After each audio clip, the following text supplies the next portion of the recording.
for today's video guys ay magluluto po tayo ng Mickey Gisado. So yan guys, at nagpiprito na po ako ng squid ball tsaka kikiam.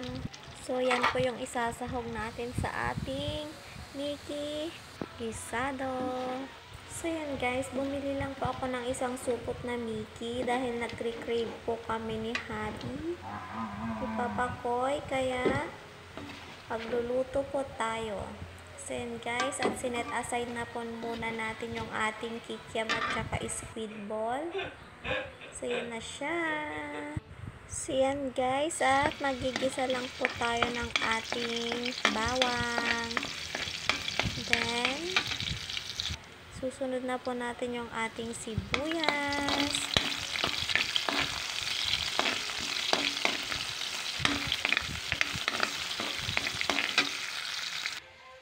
So, yan po yung ating gulay guys. Meron pong cabbage, carrots, tsaka sayote, tsaka repolyo. At ito naman po yung ating Mickey.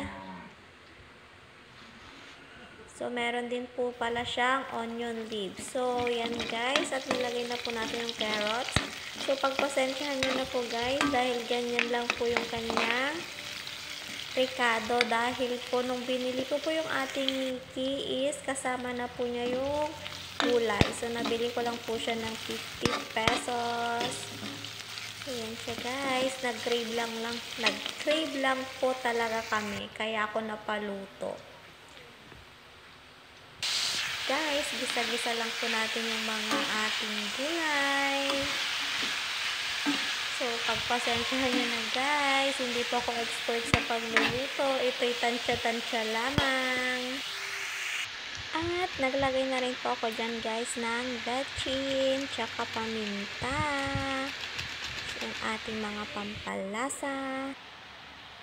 So, yan guys, at nagisa na po natin yung ating gulay. So, sinet aside ko po muna siya. Then, naglagay na po ako ng tubig.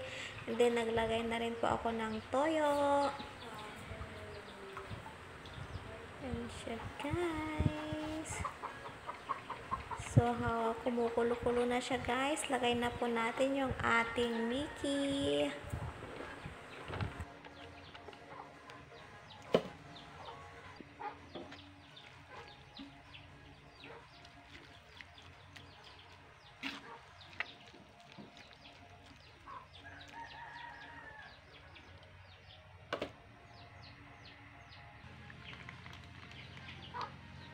Yan nga guys, at naglagay din po ako guys ng oyster sauce. So, halo-haluin natin yan guys. So, totoo pala po yung sinasabi nila na pag nagkaasawa ka na po is matututunan mo ng magluto. Kasi sa totoo lang po nung dalaga po ako, hindi ko po alam magluto. So, kanin lang po siguro yung kaya kong lutuin, tsaka prito-prito. So, nung nagkapag-asawa na po ako, doon po ako natutong magluto.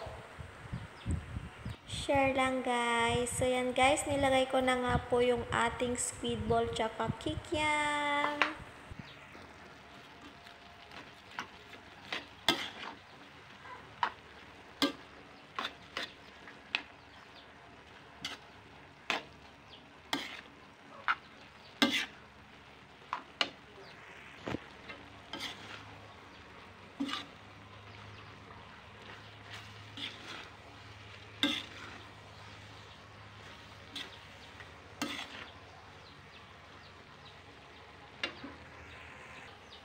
And then yan guys, lagay na po natin yung ating ginisang gulay.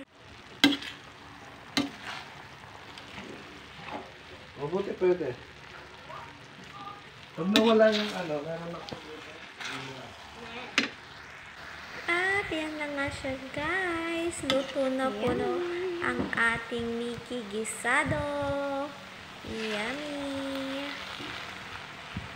Craving satisfied. Nakapagluto na po tayo ng Mickey Gisado. At yan nga siya guys, luto na. So naglagay na po ako sa plato para kay Papakoy. Yan siya guys. Cooking with love. Char. Siya guys. Yummy. Thank you for watching guys. Hope you like it. We love you. Mega love shout out to all team Lintec and Power Force at sa lahat po ng sumusuporta sa aming channel. Thank you guys. We love you. Bye.